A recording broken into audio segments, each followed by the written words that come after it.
Hi friends, ನಿಮ್ಮೆಲ್ಲರಿಗೂ ಕೂಡ ನಿಮ್ಮದೇ ಆಗಿರ್ತಕ್ಕಂಥ ಯೂಟ್ಯೂಬ್ ಚಾನಲ್ ಸ್ಟಡಿ ವಿತ್ ಪರಶುರಾಮ್ಗೆ ಸ್ವಾಗತ ಅಂತ ಹೇಳ್ತಾ, ಈಗಾಗಲೇ ನಾನು ನಿಮಗೆ ಒಂದು ಮಾಡೆಲ್ ಕ್ವಶನ್ ಪೇಪರನ್ನು ಶೇರ್ ಮಾಡಿದ್ದೀನಿ. ಓಕೆನಾ, 40+ ಅಂಕಗಳ ಪಾಸಿಂಗ್ ಪ್ಯಾಕೇಜನ್ನು ಶೇರ್ ಮಾಡಿದ್ದೀನಿ. ಮೋಸ್ಟ್ ಎಕ್ಸ್ಪೆಕ್ಟೆಡ್ ಅಂದರೆ ಶುವರ್ ಶಾರ್ಟ್ ಕ್ವಶನ್ಸನ್ನು ಕೂಡ ನಾನು ನಿಮ್ಗೆ ಏನು ಮಾಡಿದ್ದೀನಿ, ಕೊಟ್ಟಿದ್ದೀನಿ. ಇವಾಗ ನೀವೆಲ್ಲ ಕೂಡ ಭಾಳ ಕನ್ಫ್ಯೂಸ್ ಆಗೋದು 1 ಮಾರ್ಕರ್ ಕ್ವಶನ್. ಸೊ ಎಲ್ಲ 2 ಅಂಕ 3 ಅಂಕ ನೀವೆಲ್ಲ ಶಾಲೆಯಲ್ಲಿ ಪ್ರಾಕ್ಟೀಸ್ ಮಾಡ್ತಾ ಇದ್ರಿ, ನಮಗೆ ಗೊತ್ತು. ಬಟ್ 1 ಅಂಕದ ಪ್ರಶ್ನೆಗಳನ್ನು ನಾನು 2 ಪಾರ್ಟ್ ವಿಡಿಯೋದಲ್ಲಿ ಕೊಡ್ತೀನಿ. ಈ ವಿಡಿಯೋ ನಿಮಗೆ ಇಷ್ಟ ಆಯಿತು, ಸೆಕೆಂಡ್ ಪಾರ್ಟ್ ಬೇಕು ಅಂತಂದ್ರೆ ಮಾತ್ರ ನಾನು ಸೆಕೆಂಡ್ ಪಾರ್ಟ್ ವಿಡಿಯೋವನ್ನು ನಿಮಗೆ ಕೊಡ್ತೀನಿ. ಓಕೆನಾ. ಸೊ ಬಟ್ ಇಲ್ಲಿಷ್ಟು ಪ್ರಶ್ನೆಗಳು ಗ್ಯಾರಂಟಿ ಚೆನ್ನಾಗಿ ಪ್ರಿಪೇರ್ ಮಾಡಿದರೆ 1 ಅಂಕದ ಪ್ರಶ್ನೆಗಳು ಇದು ಬಿಟ್ಟು ನಿಮಗೆ ಬೇರೆ ಬರೋದೇ ಇಲ್ಲ. ಎಸ್, ವಾಸ್ತವ ಸಂಖ್ಯೆಗಳಲ್ಲಿ ಯಾವುದೇ 2 ಅವಿಭಾಜ್ಯ ಸಂಖ್ಯೆಗಳ ಮೊತ್ತ ಎಷ್ಟಾಗಿರ್ತದೆ? ಒಂದೇ ಆಗಿರ್ತದೆ. ಅತಿ ಚಿಕ್ಕ ಅವಿಭಾಜ್ಯ ಸಂಖ್ಯೆ ಮತ್ತು ಅತಿ ಚಿಕ್ಕ ಸಂಯುಕ್ತ ಸಂಖ್ಯೆ ಮೊತ್ತ ಎಷ್ಟಾಗಿರ್ತದೆ? 2. 96ನ ಅವಿಭಾಜ್ಯ ಅಪವರ್ತನಗಳಾಗಿ ಬರೀರಿ. 2^5 × 3. 140 ಸಂಖ್ಯೆಯನ್ನು ಅವಿಭಾಜ್ಯ ಅಪವರ್ತನಗಳಾಗಿ ವ್ಯಕ್ತಪಡಿಸಿ. 2^1 × 5^1 × 7^1. 180 2^x + 3^2 × 5. ಇದರಲ್ಲಿ ಎಕ್ಸನ ಬೆಲೆ ಕೇಳಿದ್ರು 2. ಇನ್ನು ಎ ಮತ್ತು ಬಿಗಳು ಯಾವುದೇ 2 ಧನಪೂರ್ಣಾಂಕಗಳಾಗಿದ್ದು ಮಸ ಮತ್ತು ಲಸಗಳು ಕ್ರಮವಾಗಿ ಎಚ್ ಮತ್ತು ಎಲ್ ಆದಾಗ ಸರಿಯಾದ ಸಂಬಂಧ ಕೇಳಿದರೆ ವೆರಿ ಮೋಸ್ಟ್ ಇಂಪಾರ್ಟೆಂಟ್, ಇದನ್ನು ಬಹೆಟ್ ಮಾಡಲೇಬೇಕು. H × L = A × B is the right answer. ಇನ್ನು 15 ಮತ್ತು 20ರ ಮಸ ಮತ್ತು ಲಸಗಳ ಗುಣಲಬ್ಧ ಎಷ್ಟಾಗಿರ್ತದೆ? 300. 95 ಮತ್ತು 152ರ ಮಸ 19. 72 ಮತ್ತು 120ರ ಮಸ 24 ಆದರೆ ಲಸ ಕೇಳಿದ್ದಾರೆ 360. ಗುಣಿಸಿದರೆ ಗೊತ್ತಾಗ್ತದೆ. 24 36ರ ಲಸ 72 ಆದರೆ ಮಸ ಎಷ್ಟು? 12. 2 ಸಂಖ್ಯೆಗಳ ಮಸ ಲಸಗಳ ಕ್ರಮವಾಗಿ 3 ಮತ್ತು 60 ಆದರೆ ಒಂದು ಸಂಖ್ಯೆ 12 ಆದರೆ ಇನ್ನೊಂದು ಸಂಖ್ಯೆ ಎಷ್ಟಾಗಿರ್ತದೆ? 15 ಇಸ್ ದ ಮೋಸ್ಟ್ ಇಂಪಾರ್ಟೆಂಟ್ ಪ್ರಶ್ನೆ. 2 ಮಾರ್ಕರ್ ಕ್ವಶನ್.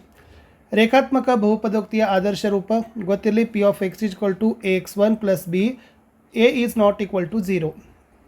ಇನ್ನು ವರ್ಗ ಬಹುಪದೋಕ್ತಿಯ ಆದರ್ಶ ರೂಪ P of x = ax² + bx + c, a is not equal to 0.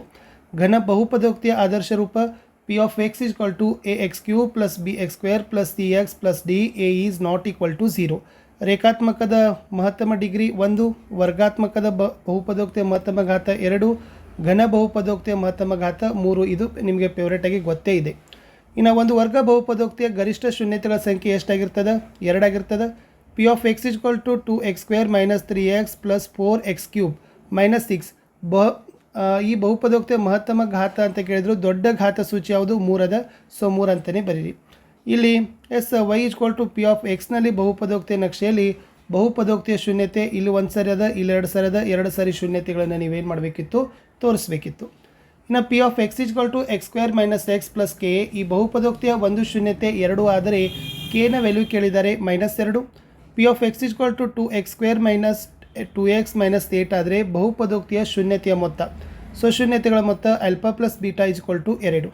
ಇನ್ನು ಇಲ್ಲಿ ಶೂನ್ಯತೆಗಳ ಗುಣಲಬ್ಧ ಕೇಳಿದರು. P of x = x² - 5x + 6. ಇದು ಆಲ್ಫಾ ಬೀಟಾ = 6 ಆಗ್ತದೆ. ಶೂನ್ಯತೆಗಳು -2 ಮತ್ತು 4 ಆದರೆ ವರ್ಗ ಬಹುಪದೋಕ್ತಿ x² - 2x - 8. ಶೂನ್ಯತೆಗಳ ಮೊತ್ತ 7 ಮತ್ತು ಗುಣಲಬ್ಧ 12 ಆಗಿರ್ತಕ್ಕಂಥ ವರ್ಗ ಬಹುಪದೋಕ್ತಿ ಬರೀರಿ ಅಂತ ಕೇಳಿದರು. P of x = x² - 7x + 12 ಅಂತ ಬರೆದ್ರೆ ಸಾಕು. ಇದು ನಿಮಗೆ 2 ಪಾಠ ಕಂಪ್ಲೀಟ್ ಮಾಡಿದೆ. Third lesson. a1x + b1y + c1 = 0, a2x + b2y + c2 = 0. ಈ ರೇಖೆಗಳು ಪರಸ್ಪರ ಐಕ್ಯಗೊಂಡರೆ ಅವುಗಳ ಅನುಪಾತ ಎಷ್ಟು? a1/a2 = b1/b2 = c1/c2. ಇನ್ನು a1x + b1y + c1 = 0, a2x + b2y + c2 = 0 ಪರಸ್ಪರ ಛೇದಿಸುವ ರೇಖೆಗಳಾಗಿದ್ದರೆ ಸಹಗುಣಕಗಳ ಅನುಪಾತ a1/a2 is not equal to b1/b2. ಇನ್ನು a1x + b1y + c1 = 0, a2x + b2y + c2 = 0. ಇದು ಪರಸ್ಪರ ಸಮಾಂತರ ರೇಖೆಗಳಾದಾಗ ಸಹಗುಣಕಗಳ ಅನುಪಾತ ಎಷ್ಟಾಗಿರ್ತದೆ? ಗೊತ್ತಿರಲಿ. a1/a2 = b1/b2 is not equal to c1/c2.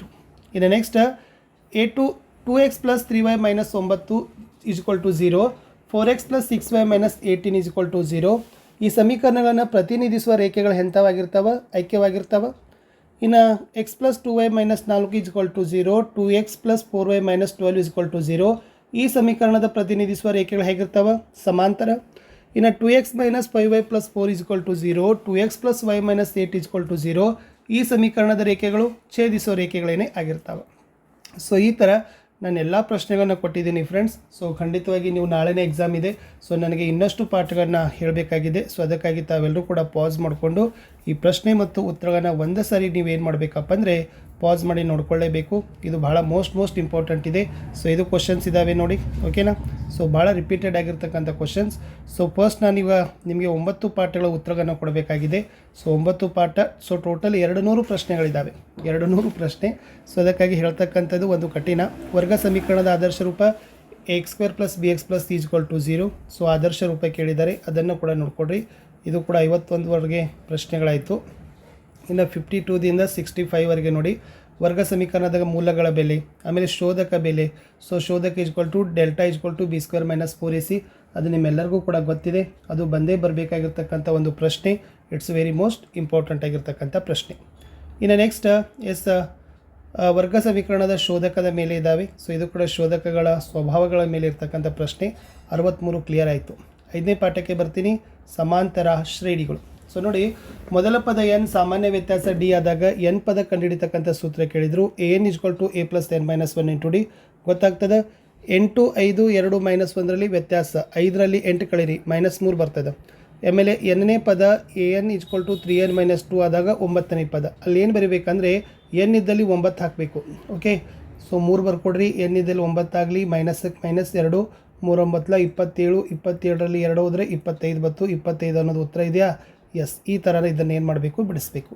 Same ಅದರಲ್ಲಿನೂ ಕೂಡ ಹಾಗೆ n ಇದ್ದಲ್ಲಿ 3 ಹಾಕಿ, 4 3 12, 12 + 5, ಓಕೆ, 12 4 4 + 3 ಇದೆ. ಅದು 4 + 3 4 3 12, 12 5 17 ಆಯಿತು. ಓಕೆನಾ? ಎಸ್. ಇಲ್ಲೇ ನೀವು ಇದೇನೇನಬೇಕು, ಡೈರೆಕ್ಟಾಗಿ ಲೆಕ್ಕಗಳನ್ನು ಮಾಡ್ಬೋದು. ಇಷ್ಟು ಶಾರ್ಟ್ ಆಗಿರ್ತಕ್ಕಂಥ ಲೆಕ್ಕಗಳು ಇರ್ತವೆ ಫ್ರೆಂಡ್ಸ್. ಸೊ ಖಂಡಿತವಾಗಿ ಇವುಗಳನ್ನು ನೀವು ಪಾಸ್ ಮಾಡಿ ನೋಡ್ಕೊಳ್ಳೇಬೇಕು. ನಾಳೆ ಎಕ್ಸಾಮ್ ಅಲ್ಲ, ನಿಮ್ಮ ಆ್ಯನ್ಯುವಲ್ ಎಕ್ಸಾಮ್ಗೂ ಕೂಡ ಇಷ್ಟು ಕ್ವಶನ್ಸ್ಗಳನ್ನು ನೋಡಿಕೊಂಡ್ರೆ ಸಾಕು. ಖಂಡಿತವಾಗಿ 1 ಅಂಕಗಳ ಬಗ್ಗೆ ಟೆನ್ಷನ್ನೇ ಇಲ್ಲ. ಯಾಕಂದರೆ ನಿಮಗೆಲ್ಲ ಮಿಷನ್ 40ಯಲ್ಲಿ ಏನು ಮಾಡಿದ್ದಾರೆ, ಮ್ಯಾಕ್ಸಿಮಮ್ 2 ಅಂಕ 4 ಅಂಕ 3 ಅಂಕದ ಪ್ರಶ್ನೆಗಳು ನಿಮಗೆಲ್ಲ ಗೊತ್ತಿದ್ದಾವೆ. ಬಟ್ ನೀವು ಹೆಚ್ಚು ಅಂಕಗಳನ್ನು ಕಳೆದುಕೊಳ್ತಕ್ಕಂಥದ್ದು ಎಲ್ಲಿಯಪ್ಪ ಅಂತಂದರೆ 1 ಮಾರ್ಕರ್ ಕ್ವಶನ್. ಸೊ ಅದಕ್ಕೆ ನಾನಿಲ್ಲಿ ಫೋಕಸ್ ಮಾಡ್ತಕ್ಕಂಥದ್ದು 1 ಮಾರ್ಕರ್ ಕ್ವಶನ್. ನಿಮಗೆ ಸೆಕೆಂಡ್ ಪಾರ್ಟ್ ಬೇಕಂದರೆ ನೀವು ಕಮೆಂಟ್ ಮಾಡಿ, ನಾನು ಖಂಡಿತವಾಗಿ ಸೆಕೆಂಡ್ ಪಾರ್ಟನ್ನು ಕೂಡ ನಿಮಗೆ ಶೇರ್ ಮಾಡ್ತೀನಿ. ಬಟ್ ನನಗೆ ಇದು ಭಾಳ ಯೂಸ್ಫುಲ್ ಅನಿಸಿತು. ಯಾಕಂದರೆ 16 ಅಂಕಗಳಿದಾವಲ್ಲ, 1 ಅಂಕದ್ದು. ಸೊ ಇದು ಕೊಡ್ತಕ್ಕಂಥದ್ದು ತುಂಬಾ ಮೋಸ್ಟ್ ಇಂಪಾರ್ಟೆಂಟ್ ಅನಿಸಿತು. ಸೊ ಅದಕ್ಕಾಗಿ ನಾನು ಈ ವಿಡಿಯೋವನ್ನು ತಂದಿದ್ದೀನಿ. ಸೊ ಸಮಯನೂ ಕೂಡ ಇಲ್ಲ, ನಾಳೆನೇ ಪರೀಕ್ಷೆ ಇದೆ ನಿಮ್ಮದು. ಸೊ ಅದಕ್ಕಾಗಿ ನೀಟಾಗಿ ಇದನ್ನು ನೋಡ್ಕೊಡ್ರಿ. ಸೊ ಬೇಕಾದರೆ PDF ನಾನು ಡ್ರೈವಲ್ಲಿ ಹಾಕ್ತೀನಿ, ಓಕೆನಾ. ಸೊ ಎಲ್ಲರೂ ಕೂಡ ಯೂಸ್ ಆಗ್ತದೆ. ನಿಮ್ಮದು ಎಕ್ಸಾಮ್ಗೂ ಕೂಡ ಕಂಪ್ಲೀಟ್ ನಿಮಗೆ ಸೊಲ್ಯೂಷನ್. ಮೂಲ ಬಿಂದುಗಳ ಮೇಲೆ ಸೂತ್ರಗಳಿದ್ದಾವೆ. ಸೊ ಮೂಲ ಬಿಂದುಗಳ ಮೇಲೆ ಯಾವತ್ತೂ ಕೂಡ ನಿಮಗೆ ಪ್ರಶ್ನೆಗಳನ್ನು ಏನು ಮಾಡ್ತಾರಪ್ಪ ಅಂದರೆ ಕೇಳ್ತಾರೆ ಹೋಗ್ತಾರೆ. ಸೊ ಈ ವಿಡಿಯೋದ ಲಾಸ್ಟ್ ಭಾಗ ತ್ರಿಕೋನಮಿತಿ, ಇಟ್ ಮೀನ್ಸ್ ಟ್ರಿಗ್ನೋಮೆಟ್ರಿ ಮೇಲೆ ಇರ್ತಕ್ಕಂಥ ಪ್ರಶ್ನೆಗಳು. ಸೊ ಖಂಡಿತವಾಗಿ ಮೋಸ್ಟ್ ಎಕ್ಸ್ಪೆಕ್ಟೆಡ್ ಆಗಿರ್ತಕ್ಕಂಥ ಲೆಕ್ಕಗಳಿದ್ದಾವೆ. ಇವೆಲ್ಲ ವ್ಯಾಲ್ಯೂಗಳನ್ನು ಕಲಿತ್ಕೊಂಡ್ರೇ ನಿಮಗೆ ಮುಂದಿನ ಪಾಠದಲ್ಲಿ ಲೆಕ್ಕಗಳು ಬಿಡಿಸ್ಲಿಕ್ಕೆ ಬರ್ತವೆ, ಓಕೆನಾ. ಸೊ ಆ ಕಾರಣಕ್ಕಾಗಿ ಈ ವಿಡಿಯೋವನ್ನು ಎಲ್ಲ ಜನರಿಗೂ ಶೇರ್ ಮಾಡಿ. ಸೊ ರಾತ್ರಿ 9 ಗಂಟೆಗೆ ಮತ್ತು ಸಂಜೆ 6 ಗಂಟೆಗೆ ಲೈವ್ ಕ್ಲಾಸನ್ನು ಮಾಡ್ತೀವಿ. ಆ ಲೈವ್ ಕ್ಲಾಸಲ್ಲಿನೂ ಕೂಡ ನೀವು ಜಾಯ್ನ್ ಆಗೋದ್ರಿಂದ ಖಂಡಿತವಾಗಿ ನೀವು ಇನ್ನೂ ಹೆಚ್ಚಿನ ವಿಡಿಯೋಗಳನ್ನು ನೋಡ್ಬೋದು ಅಂತ ಹೇಳ್ತಾ, ಸೊ ನೆಕ್ಸ್ಟ್ ಪಾರ್ಟ್ ಬೇಕಾದರೆ ಕಮೆಂಟ್ ಮಾಡಿ, ಖಂಡಿತವಾಗಿ ನಾನು ನಿಮಗೆ ಕೊಡ್ತೀನಿ.